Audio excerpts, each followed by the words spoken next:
Bonjour les mamans, j'espère que vous allez bien. Noémie Séguin, physiothérapeute en rééducation périnéale et pelvienne, donc experte en maman toujours. Il y a des mamans qui viennent me consulter en clinique, en fait, qui rapportent avoir des douleurs au pubis, parfois pendant le deuxième trimestre de leur grossesse, le plus souvent au troisième trimestre, puis parfois ça va persister aussi après l'accouchement. C'est souvent quand elles vont marcher de façon un petit peu plus prolongée, dans les retournements au lit, puis aussi en sortant de la voiture. Puis, elles me demandent souvent, Noémie, de où ça vient cette douleur-là? Est-ce que c'est normal de sentir ça? Puis, est-ce qu'il y a des choses à faire aussi pour pouvoir les soulager? Eh bien, la réponse à ça, c'est oui. C'est sûr que pendant la grossesse, hein, il y a plein de petits bobos qui sortent par-ci, par-là, qui vont, qui viennent, qui s'en vont, puis qui sont à toute fin pratique normales. Par contre, c'est sûr, quand on va en parler à notre médecin, c'est ce qu'il va nous dire. Puis, il va nous dire aussi qu'il n'y a pas grand-chose à faire, que ça va passer après l'accouchement, que c'est passager et tout ça. Sauf qu'il n'y a pas beaucoup de médecins, malheureusement, qui savent que ces douleurs-là, même s'ils sont normales, peuvent être très incommodantes pour certaines mamans, voire même incapacitantes. Puis, qu'il y a des petits trucs à faire pour pouvoir la soulager, au lieu d'attendre vraiment que le temps passe, puis les journées passent, puis que la maman, puis que finalement on finisse par terminer notre accouchement pour pouvoir être enfin soulagée. Parce que pour certaines personnes, ça peut être vraiment un calvaire. En fait, moi, j'ai vraiment eu une bonne douleur au pubis pendant ma première grossesse. Ce qui est arrivé, c'est que j'ai chuté sur la glace, les deux jambes écartées, comme Bambi finalement.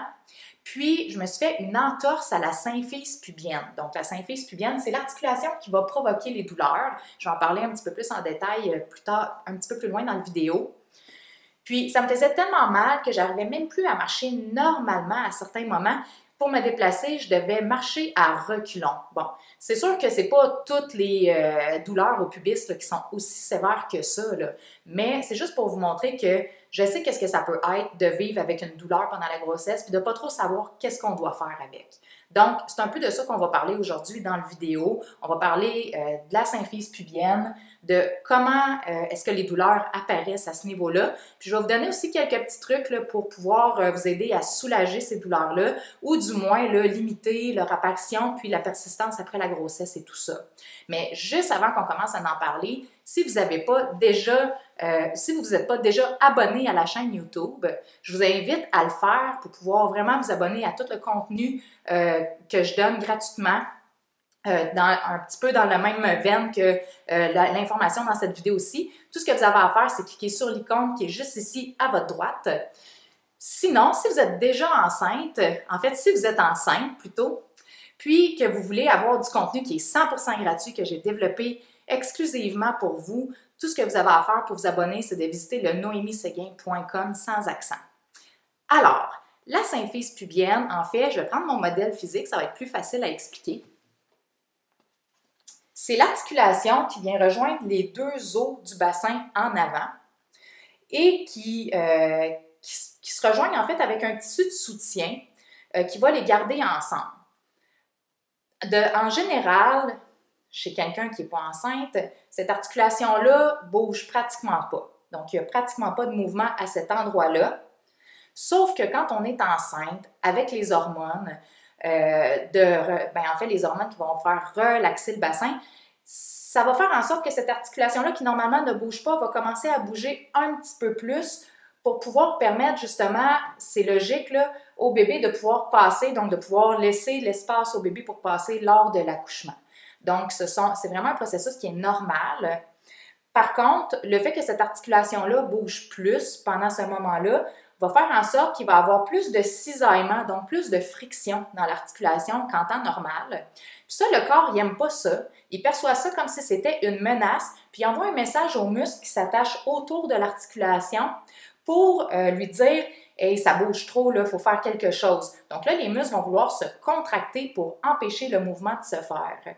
Les muscles qui sont appelés à faire ça, en fait, ce sont les muscles qui s'attachent en dessous de la symphyse, qui sont les adducteurs. Les adducteurs, c'est les muscles qui sont à l'intérieur des cuisses.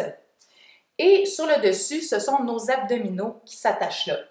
Donc, ces muscles-là, c'est vraiment mal fait parce que, en fait, ce sont des longs muscles qui s'attachent loin, ce qui fait qu'ils ont un grand bras de levier. Puis, qui dit bras de levier dit encore plus de cisaillement quand il se contracte. Donc, au lieu de vouloir vraiment bien stabiliser, ces muscles-là, ils vont vouloir augmenter, ils vont augmenter le cisaillement. Donc, on n'est pas vraiment avancé quand ces muscles-là commencent à commencent à vouloir essayer de compenser puis de stabiliser l'articulation parce qu'ils risquent d'entretenir encore plus le problème. Donc, c'est sûr que plus on va les utiliser, plus on risque de cisailler l'articulation, puis plus on risque de développer de l'inflammation à l'intérieur de l'articulation. Et là, on va commencer à avoir mal même au repos. Donc, puis il peut y avoir même une sensation d'enflure qui s'installe au niveau de l'articulation. Donc, pour pouvoir éviter ça, ou en fait soulager les douleurs ou éviter qu'ils s'aggravent, il y a quelques petits trucs simples. Je vais juste déposer mon modèle. Il y a quelques petits trucs simples qu'on peut faire.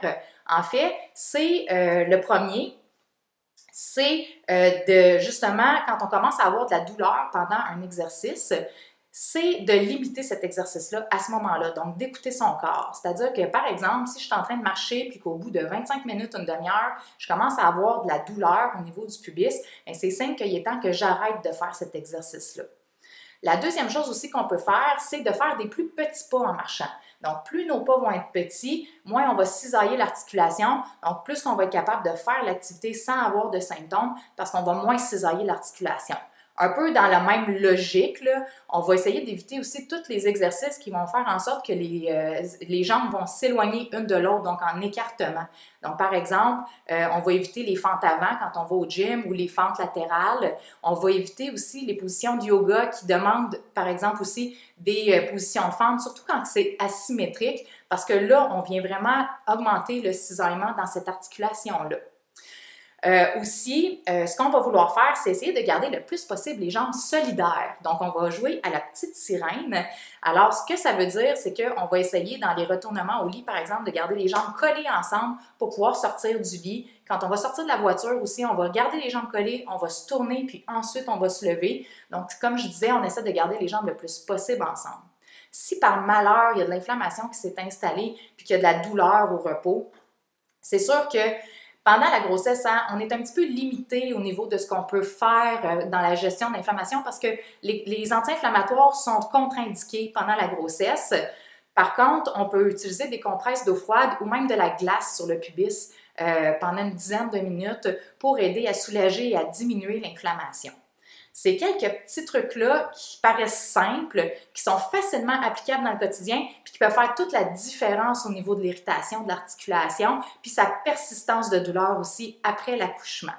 Donc, j'espère que vous avez apprécié la capsule. Puis, si vous voulez avoir des exercices plus détaillés, une préparation à l'accouchement 5 étoiles, étape par étape, qui est abordable et que vous pouvez faire dans le confort de votre foyer, eh bien, tout ce que vous avez à faire, c'est de vous abonner à mon programme en ligne en visitant toujours le noémieséguin.com/page de vente pour avoir les détails ou simplement aller visiter un physiothérapeute expert près de chez vous. Donc, merci beaucoup encore une fois de me suivre à travers mes capsules. Puis, on se revoit très bientôt pour une autre vidéo. Bye bye!